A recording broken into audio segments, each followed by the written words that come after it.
In the middle of our Torah reading today, we encounter an event of unimaginable betrayal when Yaakov, Jacob in English, after working for 7 years to marry his love, Rachel, wakes up to find that the woman that he thought he married the night before is not the woman laying next to him in bed. Instead, Leah, Rachel's older sister, sleeps beside him. Furious, Yaakov goes to his uncle Lavan and says, "What have you done to me? I've worked for 7 years for Rachel. Why did you do this?" And Lavan responds coolly with, "Lo ye'aseh chen bimkomenu." It is not the practice in our place, latet hatzeira lifnei habechira, to give the younger before the older. But if this is indeed the custom of Lavan's community, why did he agree to marry off Rachel in the first place? Many of our commentators, perhaps to our surprise, more or less defend Lavan. Or HaChaim, an 18th century mystic from Morocco, especially comes to his defense, creating almost an entire midrash to show that Lavan's hands were tied. Or HaChaim says, Lavan took the proposition that Yaakov gave him of his younger daughter being married off before the older in exchange for 7 years of labor to the town assembly. And there, he writes, Lavan did argue on Yaakov's behalf. But Lavan was just one person against the entire rest of the town. But this begs the question, if Lavan went through all of this, why didn't he share his experience with Yaakov? Why didn't he just tell Yaakov, look, you might have to marry Leah first? Well, Or HaChaim explains that away too, saying that this community norm of marrying off the eldest was not exactly a secret, and that Lavan thought that after working for him for 7 years, Yaakov would have been smart enough to pick up this practice. On the other hand, one might imagine that Lavan did not want to lose Yaakov's labor, and therefore maybe neglected to tell him. Yeah. Another possibility is that Yaakov agreed to work for Lavan for 7 years. So Lavan might have thought that before 7 years were up, Leah would have already been married off, and it would be Rachel's turn, and everything would be kosher. Both this and Or HaChaim's argument make it easier to understand where Lavan might be coming from. And yet, this betrayal is still very unsettling. Yaakov is left in a place of anger and strife as he begrudgingly agrees to work for an additional 7 years in order to marry his love, Rachel.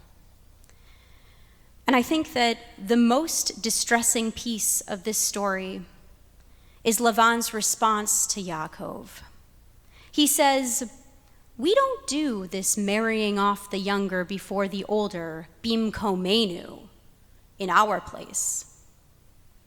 If we hearken back to the beginning of Vayetze, as we heard last night, we encounter the word makom several times in only a few short verses. Vayifga bamakom, and he came upon a certain place. Vayalen sham ki va hashemesh vayikach me'avnei hamakom, and he stopped there for the night, for the sun had set, taking one of the stones of that place. Vayasem merashotav, vayishkav, ba makom hahu. And he put it under his head and lay down in that place. As Rabbi Felicia said last night, there are a lot of commentaries on what this place is or could become, but what we know from the verses that follow is that this is a holy place. We have this magical episode, this vision that Yaakov encounters without warning. Rashi comments that the sun had set suddenly, and that as a result, Yaakov, who was fleeing his home out of fear of being killed, was unprepared to spend the night. We can tell this by the fact that he used a rock for a pillow. Anyway, he has this dream of a ladder stretching from the land on which he slept into the highest of the heavens, with angels moving up and down each rung. And then we have that word again. Vayikatz Yaakov mishnato, vayomer achein yesh Adonai bamakom hazeh, ve'anochi lo yadati. Yaakov awoke from his sleep, and he said, "Surely God is present in this place, and I did not know." How is the use of the word makom in this story different from the way Lavan uses it? Our rabbis begin to unpack this question with the first mention of makom in our parsha, vayifga bamakom. As we learned last night, Ma'ariv, our evening prayer, is derived from these words. Our translation reads, "And he came upon a certain place," meaning he just stumbled upon something, no warning, no preparation. There is an element of surprise here. But our Talmud is not satisfied with this definition, and in an effort to best define the word yifga, the Talmud explores several instances in which it is used throughout our Tanakh until it settles on one from Yirmiyahu, Jeremiah. Here the word yifga means to pray, and sometimes even to intercede. Next, our commentators interpret the word makom to be one of the names of God. After all, our Mishnah reads that on Yom Kippur we atone for transgressions made bein adam lamakom, between human beings and ha-makom, God. If we put this all together, we can retranslate vayifga bamakom to mean, and Yaakov prayed to and even interceded with God. Lavan uses this name of God to justify his acts of betrayal and manipulation of Yaakov. When Lavan says, bimkomenu, it is as if he's saying, well, our God says this, denying Yaakov's own knowledge of God and arguably his access to God. In this way, the God of Lavan agrees with Lavan, and thus is not a God at all. Yaakov, on the other hand, vayifga bamakom, prays to God. But if we incorporate what yifga literally means as well, we know that when Yaakov goes to pray, he brings his entire self, not only the self that is confident and ready for anything, but the self that stumbles in, the self that is not always fully prepared. In some ways, these two men reflect their respective gods as they move throughout the world of our Tanakh. Beholden and confined to the desires and manipulations of Lavan himself, the God of Lavan is stagnant.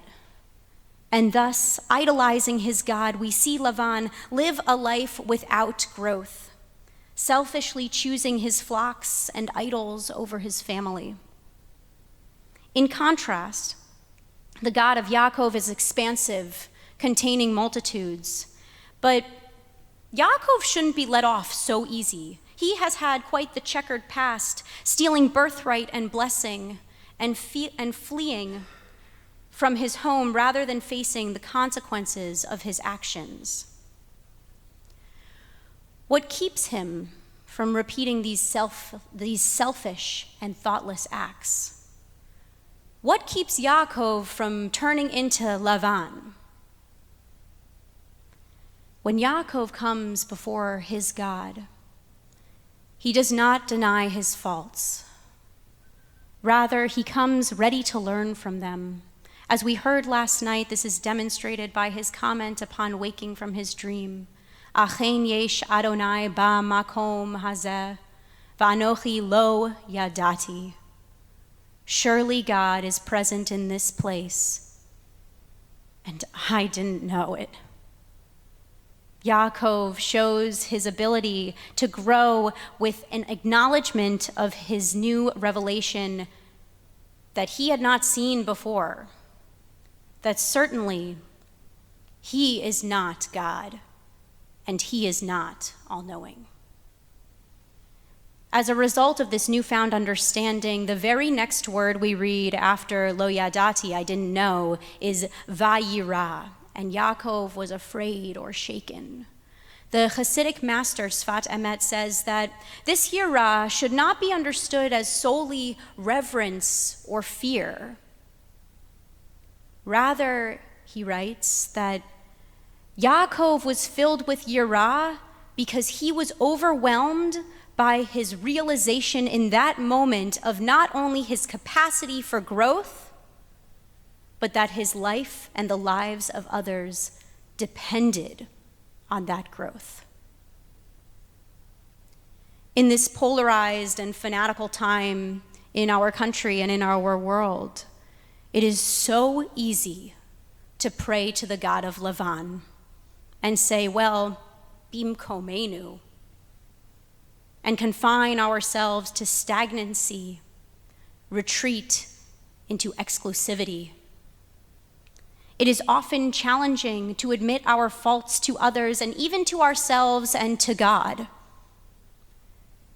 It is not easy, especially in those moments, to be open to growth. And yet, that is what we are held to do, yifga bamakom. Because we pray to the God of Yaakov, the God of Jacob, and next week we'll see the God of Israel. My hope is that we can all wrestle with ourselves and the forces in our world to find openness and learning, that summoning our full selves, we may yifga bamakom, come upon a certain place of God, of holiness, and thus discover our own expansiveness and our own growth. Shabbat Shalom.